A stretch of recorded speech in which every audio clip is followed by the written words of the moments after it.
오늘은 2차 방정식 활용에 대한 내용 같이 정리해 보도록 합니다. 사실 이 활용이라고 하면 우리가 문장제로 정리되어 있는 여러 가지의 내용들을 식으로 구성하고 그 구성된 식을 풀어내므로 해서 이제 문제에서 구하라고 하는 것들, 또 요구하는 것들을 찾아내게 되는데 2차 방정식 부분의 활용 부분은 사실 근의 공식이나 아니면은 근과 계수의 관계라던가 2차 방정식을 작성하는 부분, 이런 것들도 가장 기본이 되었었던 2차 방정식, 즉 미지수에 대한 것들, 그러니까 등호를 참이되게 할 수 있는 x 값을 찾는 방정식을 푼다라는 의미로서 2차 방정식을 보고 그 2차 방정식으로 인해서 파생되는 여러 가지의 그 활용 내용들, 한 번에 근을 찾을 수 있는 근의 공식이라던가, 또 근의 합이나 곱 정도를 쉽게 찾을 수 있는 근과 계수의 관계라던가, 그리고 여러 가지 조건들을 통해서 2차 방정식을 거꾸로 작성했었던 이런 내용이라던가 등의 내용들이 이제 전부 다 활용이라고 또 볼 수도 있어요. 그런데 오늘 이 시간은요, 앞서 2차 방정식의 풀이라는 주제로서 그 내용들을 살펴보았으니 오늘은 그 본격적인 말 그대로 활용이라고 하는 것, 우리가 그간 뭐 방정식의 활용, 연립 방정식의 활용, 또는 부등식의 활용, 이러한 또 뭐 함수, 1차 함수의 활용, 이런 활용에서 보았었던 가장 일반적 활용에 대한 내용을 가지고 2차 방정식의 활용으로서 같이 살펴보도록 하겠습니다. 그러니까 활용이라고 한다고 해서 딱 여기서부터 여기까지 이것을 구분 지어 놓고 이것만 활용이야, 이렇게 이야기할 것이 아니라 그 주제, 관점에 따라서 차이가 나는 것일 수도 있으니까 너무 크게 활용인데 왜 그게 안 나와요? 막 이렇게 걱정하지 않아도 됩니다. 이미 공부 다 됐어요. 2차 방정식에서 나올 수 있는 것들은. 자, 그러면 오늘의 키워드, 주되게 우리가 그간 보아왔었던 활용이라고 하는 것에 초점을 맞춰서 살펴보는데, 자, 실생활에서의 활용 문제, 우리가 일상생활을 하다 보면 여러 가지의 문제들을 만날 수 있습니다. 뭐 나이에 관한 얘기들도 등장할 수 있고, 그 다음에 그것이 뭐 딱히 이것만이 실생활이야 또 얘기할 수는 없지만, 큰 주제로 본다고 하면 네, 익숙해진 여러 가지의 내용들이 우리가 2차 방정식이라고 하는 틀을 통해서 등장할 수 있더라. 사실 뭐 전체로 볼 수 있는 것이 실생활이라고 한다면 그럴 수도 있죠. 그런데 이제 그 중에서 조금 세부적으로 들어가 본다면 좀 더 자체적으로 수에 관련된 문제라던가, 그건 이제 또 수가 나이에 관련된 문제일 수도 있고, 또 연속하는 세홀수나 짝수, 아니면은 연속하는 정수, 자연수, 이런 것에 어떤 특정 조건을 부여했을 때 그때 나오는 문제에서 구하라고 하는 값을 찾기 위해서 우리가 결국에는 작성하게 되는 식이 2차 방정식이 나오게 되더라, 그 얘기예요.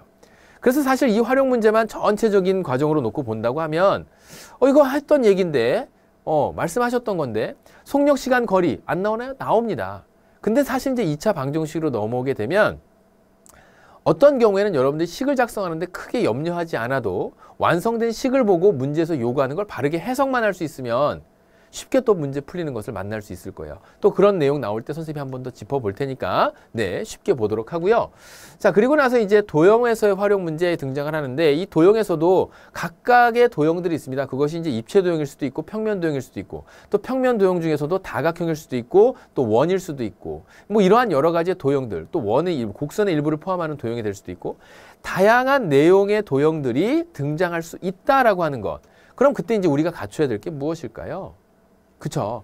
도형의 둘레나 도형의 넓이나 건넓이나 또는 부피나 등에 대한 것들의 기본적인 공식은 알고 있다라고 하는 전제로 문제가 출제가 되는 것이니까, 혹시 그러한 내용들 중에서 그 일부가 기억이 안 난다거나 모른다거나 하면 다시 한 번 더 생각할 수 있는 기회를 가지면 되겠습니다.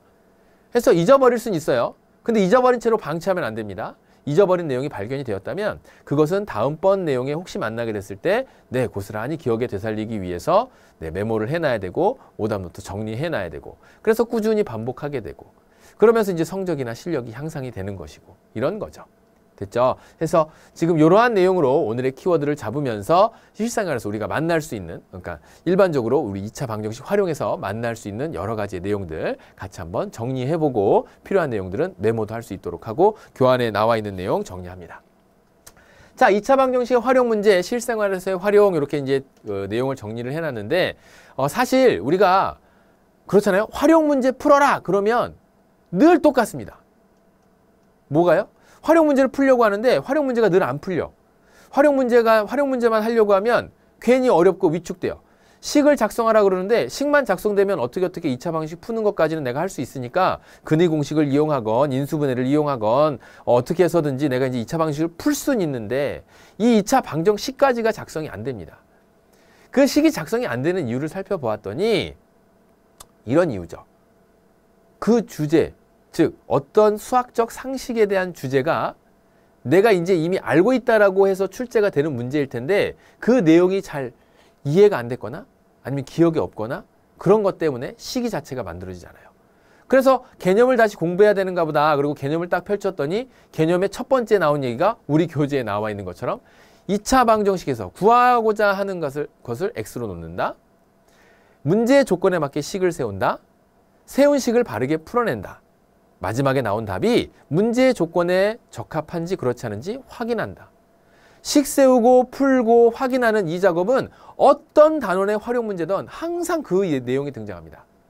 2차 방정식을 몰라서도 아니에요.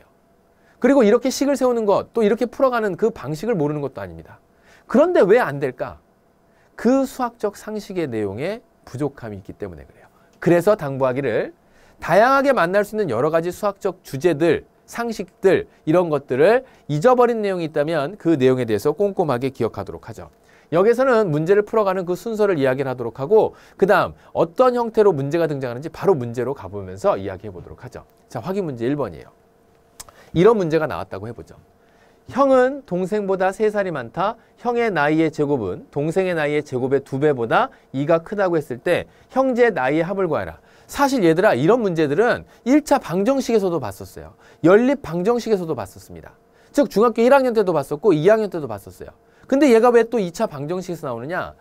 똑같은 나이에 관련된 얘기지만 식을 완성시켜 놓고 나니까 문제 조건에 의해서 2차 방정식이 되더라 그 얘기입니다.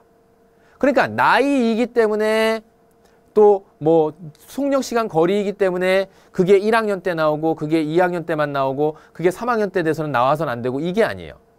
한 개의 주제를 문제에서 제시하는 조건에 따라서 얼마든지 다른 식으로 만들어질 수 있으니까 여러분들이 기억해야 되는 건 나이에 관해서는 형이 됐거나 동생이 됐거나 시간이 1년 지나면 똑같이 1살씩 먹는다라는 차이.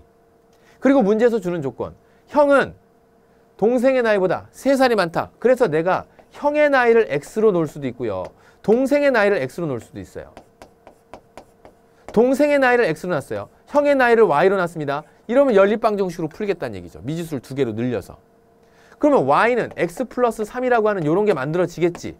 그런데 문자가 늘어나면 우리는 그것이 부담스러우니까 얘를 뭘로 생각하자? 형이 동생보다 3살 많으니까 x 플러스 3이라고 하자. 이렇게 한 거예요. 무슨 뜻인지 이해됐어요?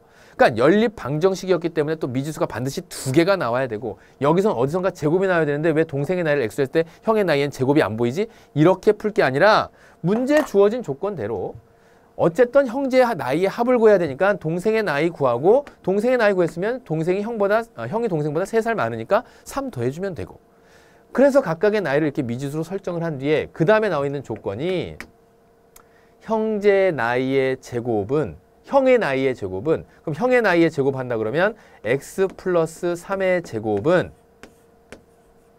동생의 나이의 제곱의 2배보다 동생의 나이의 제곱 그러면 x의 제곱보다 나이의 제곱의 2배보다 나이의 제곱의 2배보다 2가 크다고 한다. 그러니까 누가 큰 거야? 형의 나이의 제곱이 동생의 나이의 제곱의 2배 한 것보다 2가 크니까 여기에다 2를 더해주면 둘은 어떻게 된다는 얘기니? 같아진다 그 얘기예요. 이런 2차 방정식을 만들자라는 겁니다. 즉 여기까지 크다고 했을 때 이 내용까지가 여러분들이 식을 작성하는데 신경 써야 될 부분인 거죠. 맞아요? 그러니까 2차 방정식을 보고 근을 찾아라 라고 한다면 아주 단편적인 문제가 되는 겁니다. 물론 그 내용이 이제 궁극에 가서 이 문제를 해결하는 데 역할을 하게 될 거예요. 봐요. 이거 보게 되면 이제 좌변 정리하겠죠? x제곱 플러스 6x 플러스 9는 2x제곱 플러스 2. 이 식을 x에 대한 2차식으로 정리를 하게 되면 좌변에 있는 식을 모두 우변으로 이항시켜서 x제곱, 2x제곱 마이너스 x제곱이니까 그 다음 마이너스 6x 되겠죠? 마이너스 6x. 그 다음 9, 마이너스 9 플러스 2가 될 테니까 마이너스 7은 0. 자, 이렇게 만들어집니다. 자, 이제 이걸 풀어내는 것이 여태까지 여러분들이 했던 거예요. 뭐라고?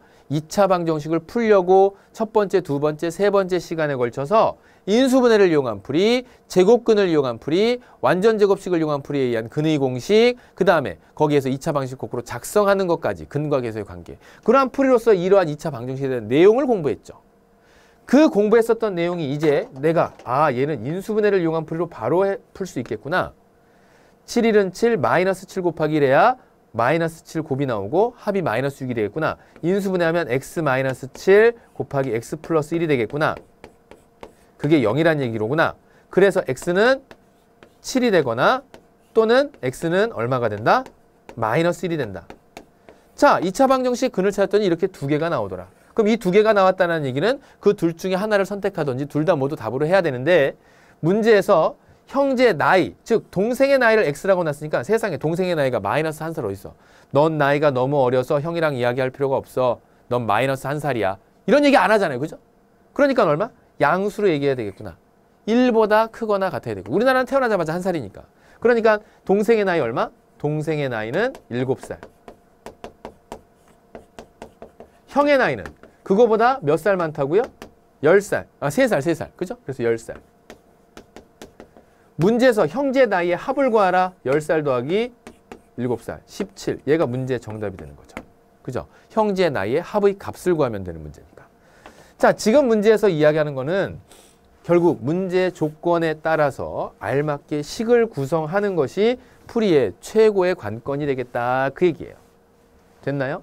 그래서 실생활에서의 활용 문제가 반드시 이것이 나의 일상생활에서 선생님 저는 형의 나이를 묻지 않은 지 어느덧 3년입니다. 별로 궁금하지도 않고요. 그래서 이건 실생활과 관련이 없으니까 저는 안 풀겠습니다. 이게 아니고. 알겠죠?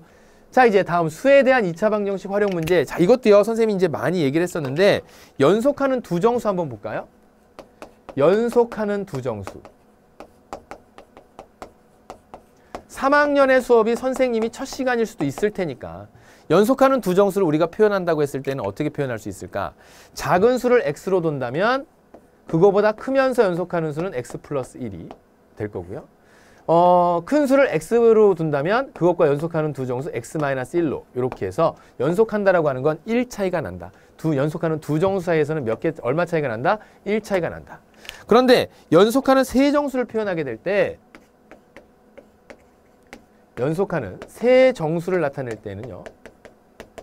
이때도 마찬가지야. 제일 작은 걸 x라고 놨다면 그 다음은 x 플러스 1, 그 다음은 x 플러스 2 이렇게 되겠죠. 이렇게 나타내거나 또는 가장 큰 수를 세 개의 정수 중 가장 큰 수를 x라고 놨다면 연속해야 되므로 하나씩 줄어드는 다음과 같이 이렇게 놓을 수도 있겠죠. 그래서 다음과 같이 세 개의 수로 표현할 수도 있고. 그런데 이거보다 조금 더 식을 간단하게 정리할 수 있으려면 요것도 있더라 그 얘기예요. 가운데 오는 수를 x로 놓는 거예요. 그래서 그거보다 작으면서 연속하는 거 x-1. 이거 가운데 오는 수보다 크면서 연속하는 거 x 플러스 1. 이런 식으로도 표현이 가능하겠더라 그 얘기예요. 어떻게 놓건 상관이 없는데 여러분들이 주의해야 될 건 어떤 상황으로 놓던지 간에 마지막에 구하라고 하는 것.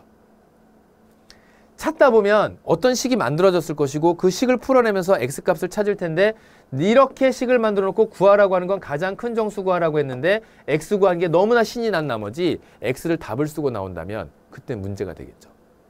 가운데 있는 걸 x로 놨을 때도 마찬가지예요. 식이 조금 더 간단해지긴 하는데 뭐 문제에서 제일 작은 거 찾아라 그랬는데 가운데 거 x 찾은 거 신이 나서 x 그냥 쓰고 나오면 틀리겠지. 마지막까지 문제에서 구하라고 하는 것 무엇인지 놓치지 않을 것.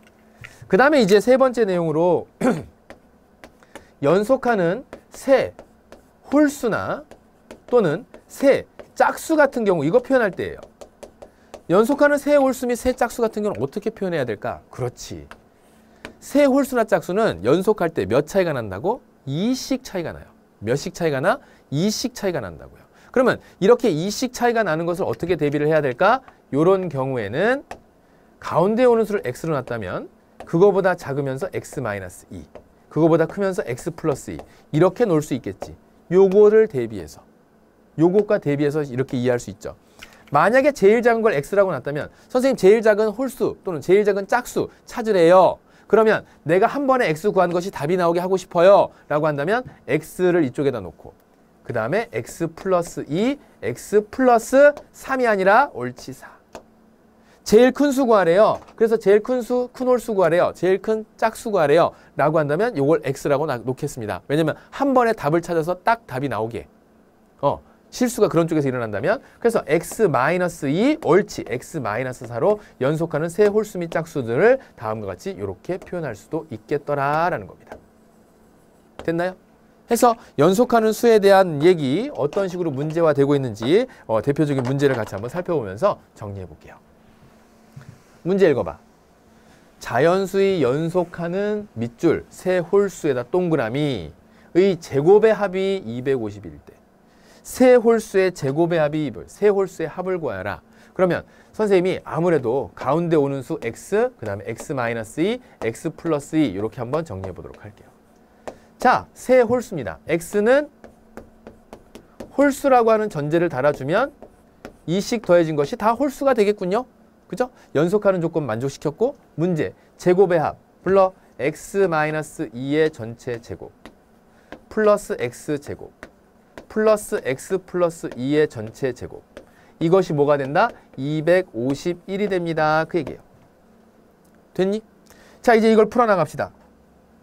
전개시켰던 거 곱셈 공식에서 다 배웠던 거죠. x제곱 플러스 요거 마이너스 4x 플러스 4 플러스 x제곱 플러스 x제곱 플러스 4x 플러스 4 그것이 251.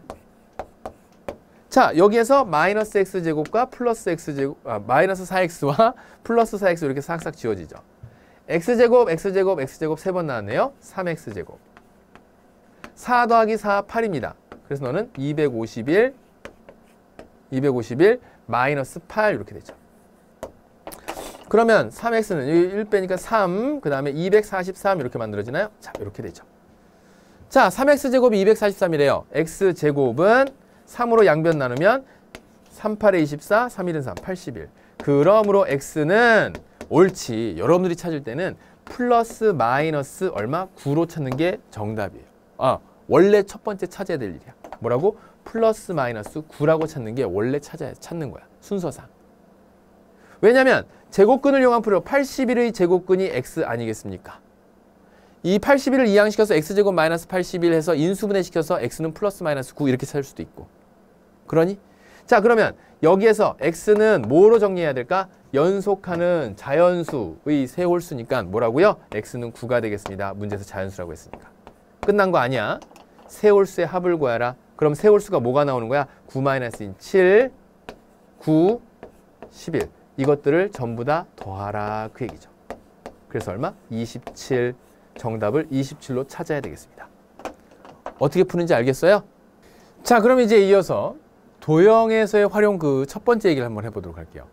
물론 도형에서의 활용 첫 번째, 두 번째로 구분 지어 놓긴 했는데 전체 다 도형으로 하나로 볼 수도 있습니다. 근데 이제 우리가 다각형이냐 아니면 원이냐 이런 것으로 또 차이 나게 정리를 해볼 수, 또 뭐 이렇게 다양한 유형의 문제가 나오니까 굳이 나눠놓고 나자면 도형에서의 활용, 이게 무슨 얘기냐면 우리가 평면 도형이 됐거나 아니면 입체 도형이 됐거나 문제의 조건에 따라서 어떤 내용이 주어질 때 그것이 넓이에 관련된 내용일 수도 있고 또 둘레에 관련된 내용일 수도 있고 그것이 건널비에 관련된 얘기일 수도 있고 입체 도형이겠죠. 이제 건널비에 관련된 내용일 수도 있고 부피에 관련된 내용일 수도 있고 하여튼 뭐 다양한 얘기들이 등장합니다. 그런데 이때 그게 평면 도형의 넓이나 입체 도형, 평면 도형의 둘레가 되었거나 그 기본적인 도형의 공식 있잖아요. 그러니까 직사각형의 넓이라고 한다면 직사각형 넓이는 어떻게 구한다고? 옳지. 밑변 곱하기 가로 곱하기 세로. 삼각형의 넓이는 2분의 1에 밑변 곱하기 높이. 뭐 이런 거. 아니면 사다리꼴의 넓이는, 그러니까 초등과정에서부터 지금까지 기본적으로 알고 있다라고 하는 거. 윗변 더하기 아랫변.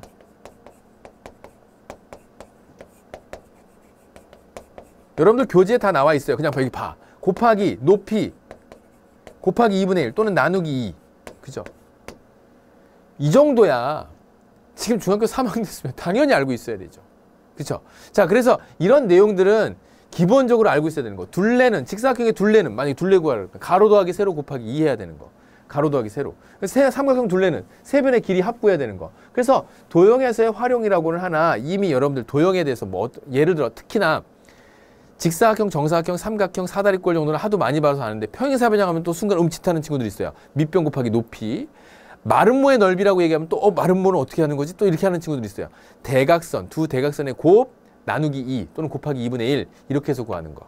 또 정사각형에서의 넓이를 구하게 될 때 마름모의 넓이로 같이 구해서 구할 수도 있다라고 하는 거. 이런 내용들을 잘 알아둘 필요가 있습니다. 알겠죠? 잊어버릴 수는 있는데 잊어버린 내용 그대로 방치하면 안 된다고 계속 얘기하고 있어요. 그럼 문제 바로 통해서 어떻게 식을 만들어 가는지 도형에 나와 있었던 조건을 알고 있는 식을 이용해서 만들어 가는 겁니다. 둘레 길이가 46cm이고 넓이가 120제곱cm인 직사각형을 만들려고 한다. 이 직사각형의 가로와 세로의 길이에 뭘 구하라? 차를 구하라. 그러니까 가로 길이 구해야 되고 세로 길이 구해야 돼요. 그랬을 때 여러분들이 지금 문제에서 나와 있는 게 직사각형이라고 하는 도형이 나와요. 그런데 왜 안 그리는지 모르겠어요. 내가 이 문제가 해석이 제대로 안 되고 있는데 이걸 왜 그림을 안 그리지? 그림을 그려서라도 해결을 하고 가야 돼.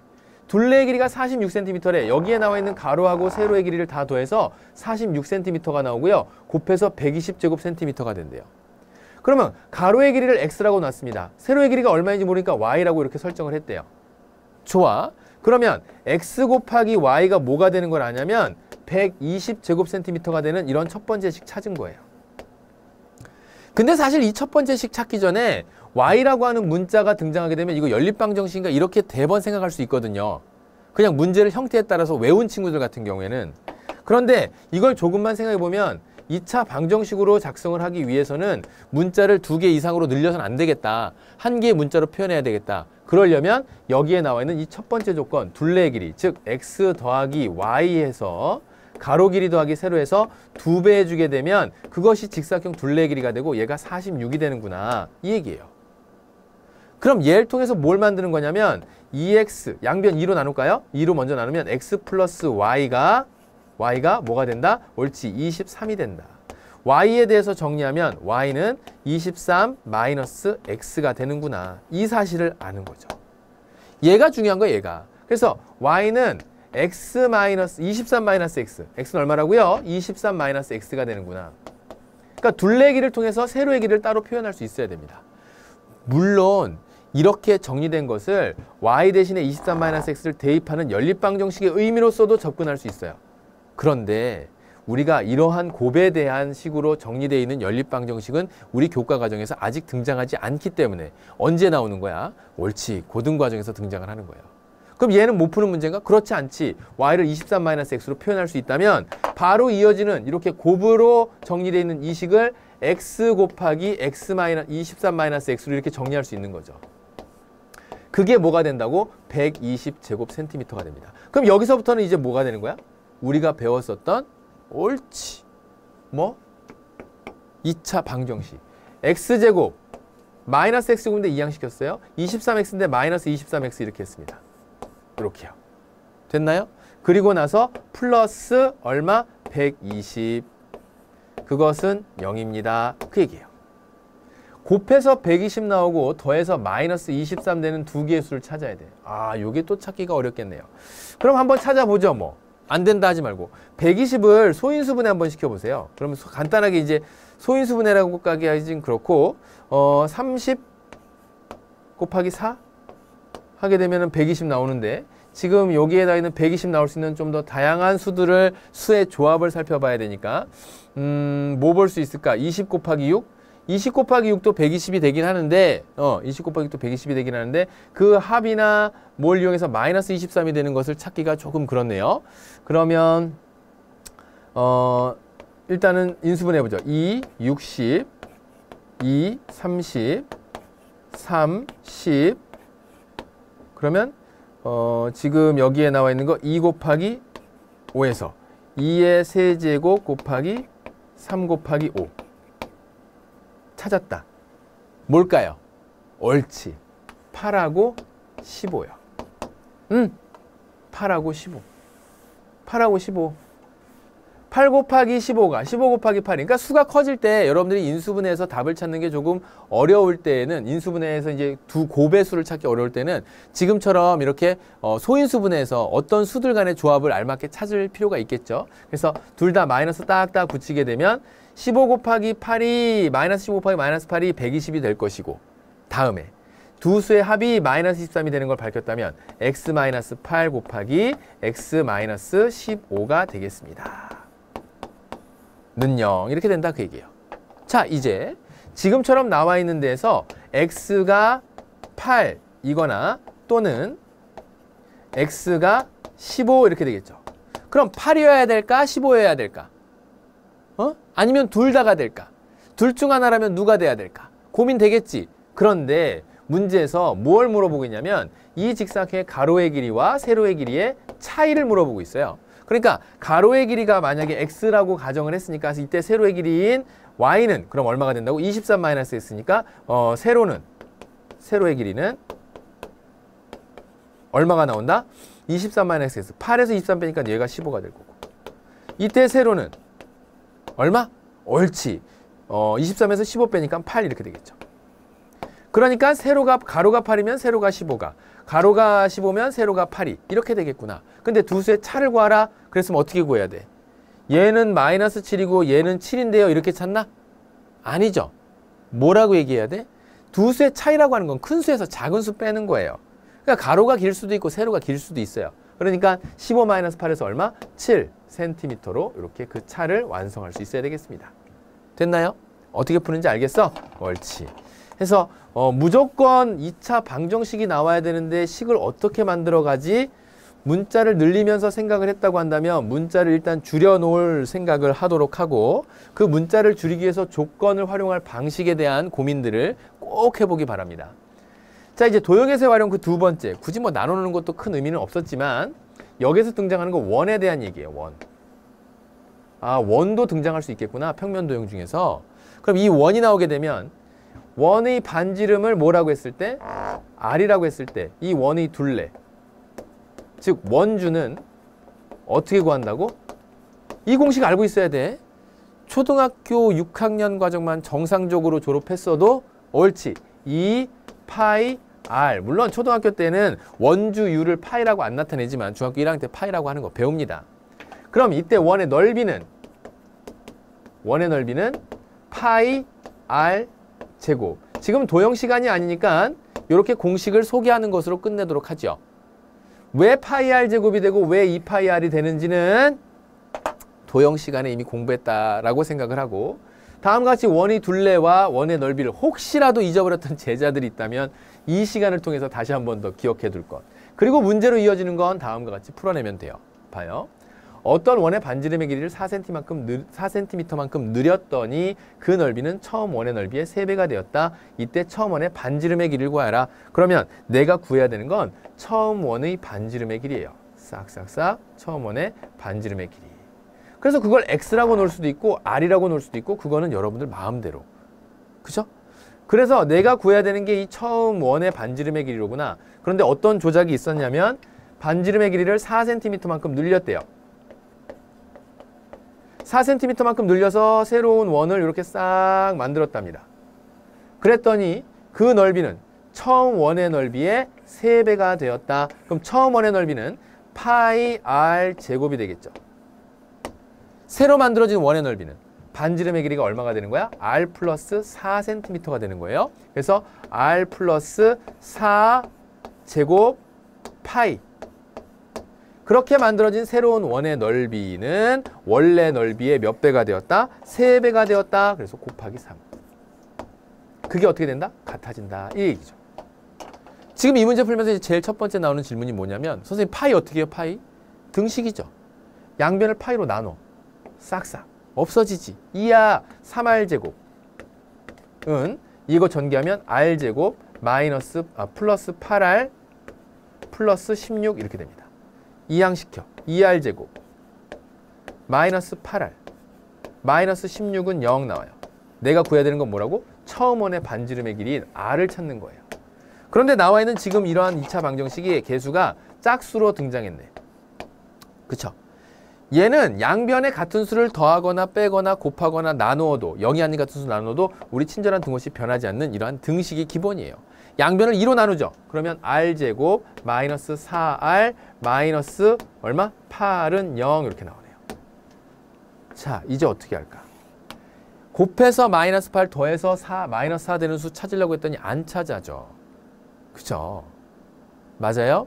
안 찾아집니다. 그게 안 찾아질 때 이 기어코 인수분해를 통해서 풀고야 말 거야 라고 고집을 부리지 말고 내가 어떤 경우에서 잠깐 잘못 생각해서 인수분해가 안 됐다고 하더라도 시간을 버리면 안 되니까 얘가 인수분해가 안 된다라고 하면 근의 공식으로 가세요.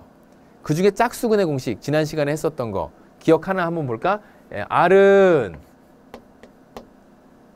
그냥 근의 공식으로 해? 두 개 비교해 줄게요.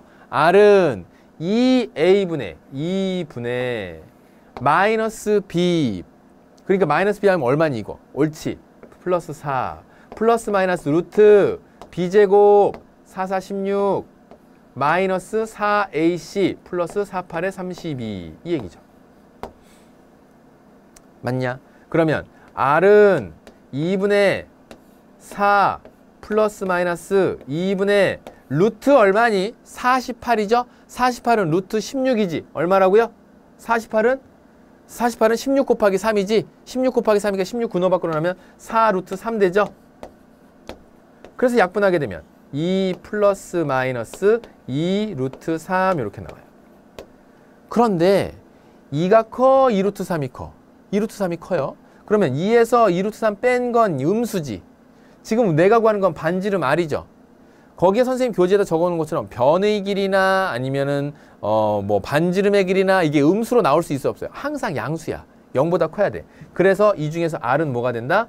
2 플러스 2 루트 3이 된다 그 얘기예요. 자, 여기서 잠깐 얘를 통해서 왜 짝수근의 공식을 쓰는 게 간단한지 설명하도록 하죠.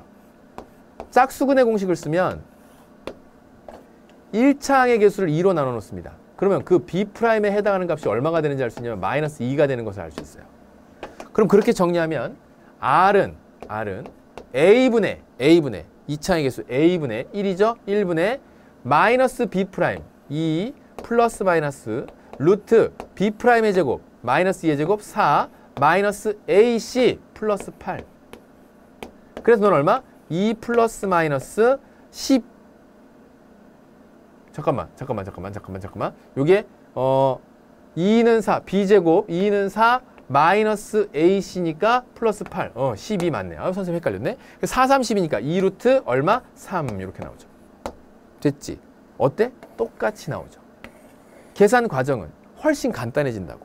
그러면서 이제 R은 양수가 돼야 되니까 그 중에서도 2 플러스 2 루트 3 이렇게 찾으면 돼요. 그래서 이 문제에서 얘기하고 싶은 건 근의 공식을 적용시키는 활용 문제도 있을 수 있고 얼마든지 그리고 그 중에서 만약에 1차의 개수가 짝수가 되는 상황이라고 한다면 뭘로 풀어낼 수 있다? 옳지? 짝수근의 공식으로 해결할 수 있다는 거. 그거 한번 당부하도록 하죠. 자, 이제 쏘아올린 물체에 관한 문제 정말 많이 나오는 문제입니다. 사실 이 문제는 2차 함수에서도 활용할 때 또 등장할 수 있는 얘기예요.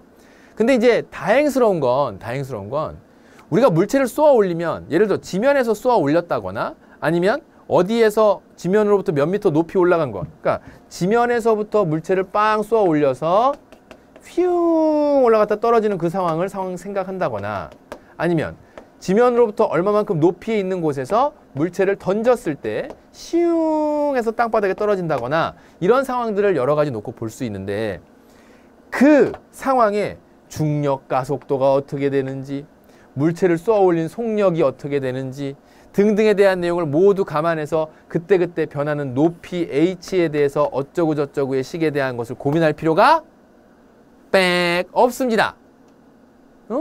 과학 시간도 아니고. 왜냐하면 문제에서 주어지게 될 거예요. 이런 관계식이 된다더라. 그럼 이 내용에서 여러분들이 판단해야 될 건 뭐야? 해석이에요, 해석. 문제에서 묻고 있는 게 무엇을 찾아라고 묻고 있는 건지 쏘아 올린 물체에 대한 얘기는 그 식을 만드는 데 큰 걱정을 하지 않아도 되고 그 식이 의미하는 것, 시간에 따른 높이의 변화의 그 식이 어떤 관계식으로 만들어졌는지 이거 문제를 통해서 살펴보죠. 자, 봐요. 자, 확인해보면 지면으로부터 초속 40m로 똑바로 쏘아올린 공의 t초의 높이는 다음과 같다고 한다. 이 공이 다시 지면으로 떨어지는 것은 쏘아올린 지 몇 초인지 구하라. 자, 선생님이 얘기했듯이 내가 40t-5t제곱이라고 하는 이 식을 유도할 필요가 없습니다. 이런 문제는. 선생님이 얘기했던 것처럼 알맞게 해석만 할 수 있으면 돼요. 무슨 얘기냐면 지면에 물체가 있었는데 그 지면에 있는 물체를 뿅 쏘아 올렸어요. 그랬다가 떨어지겠죠. 땅 하고 땅바닥에 떨어졌다 그 얘기예요. 그러면 여기서 묻는 거는 그때 t초의 높이를 h라고 한다면 그 h가 40t-5t 제곱이 되는데 그런데 이 공이 다시 지면에 떨어지는 것은 쏘아올린 지 몇 초인지 구해라. 다시 지면에 떨어졌다는 얘기는 뭐예요? 그 높이가 0이 됐다 그 얘기죠. 높이가 뭐가 됐다고? 0이 되었다 그 얘기입니다. 그래서 시간이 1초라고 한다면 40-5에서 35m. 그죠? 1초 지나면 35m까지 올라간대. 맞지? 1 집어넣으면. 그래서 그 높이가 0이 되는 것은 언제이냐? 그러면 식을 정리해봤더니 40t-5t 제곱이 0이 된다고? 그러면 5t 제곱 마이너스 40t가 0이 된다는 얘기랑 똑같은 거네. 양변 5로 나눠주면 t 제곱 마이너스 8t가 0이네. 인수분해하면 t로 묶어내서 t 마이너스 8이 0이 된다는 얘기네. 그럼 이 얘기가 무슨 얘기야? 얘를 풀어내라 그러면 t는 0일 때 한 번, t는 8초일 때 한 번, 그 높이가 0이 되겠다 그 얘기예요. 맞죠? 이 문제의 뜻을 해석하면. 그러면 0초와 8초 이렇게 두 개 써야 돼? 아니죠. 지면에 떨어진다는 건 최초 0초 쏘아 올리기 전에 높이가 0이었겠지. 빵 쏘아 올려서 8초 만에 다시 떨어졌겠죠. 그래서 뭐라고 쓰는 거야? 8초 후 이렇게 쓰는 거예요. 몇 초 후냐? 8초 후에 지면으로 떡 하고 떨어진다. 이렇게 풀어낼 수 있죠. 맞습니다. 보다 더 다양한 2차 방정식의 활용들 있어요. 경험을 해봐야 됩니다. 2차 방정식을 그러면서 계속 접해봐야 되고 문제풀이에서 이렇게 연관이 되는구나 라는 것 사실을 또한 알아야 됩니다. 그러기 위해서 우리 제자들이 지금 풀었었던 대표적인 문항이 전부다라고 생각하지 말고 문제풀이 강의에서 등장하는 문제 내지는 또 다른 문제집에서 풀 수 있는 다양한 형태의 것들을 접해보되 흔들리지 말아야 될 것은 여러분들이 배웠었던 2차 방정식을 문제 상황에 활용해 나가기 위해서 먼저 알고 있어야 되는 내용 중 혹시라도 놓치고 가는 부분이 있다면 그런 부분들은 알아내고 또 기억하고 이래야 된다는 거. 알겠죠? 그 부분 다시 한번 여러분들이 강조하면서 오늘 수업은 마무리 짓도록 하죠. 자, 2차 방식 활용까지 여러분들 수고 많았고요. 다음 시간도 건강하게 만나서 우리 열심히 공부하도록 합시다. 오늘 수업은 여기까지 하겠습니다. 수고 많았습니다.